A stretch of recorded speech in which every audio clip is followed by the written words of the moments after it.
যে আমার বিশ্বাস ভাঙলো সে অনেক বিশ্বস্ত ছিল, যে হৃদয়ে আঘাত করলো সে এই হৃদয়েই ছিল। যে আমার ভালো থাকাটা কেড়ে নিল তাকে ভালো রাখাটাই আমার উদ্দেশ্য ছিল। আমি তোমাকে বিশ্বাস করেছিলাম, রেখেছিলাম এই হৃদয়ে, বেঁধেছিলাম ছোট্ট একটা ঘর। তুমি হবে অন্য কারো বউ, তোমাকে স্পর্শ করবে অন্য কেউ, আর আমি হব পর।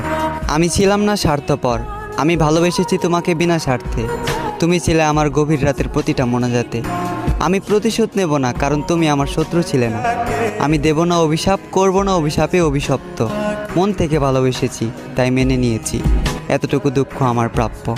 ভয়ঙ্কর ছিল তোমার আচরণ, ভয়ঙ্কর ছিল তোমার শেষের পরিবর্তন।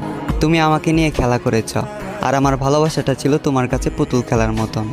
যে খেলায় তোমার হলো জিত আর আমার হলো মরণ।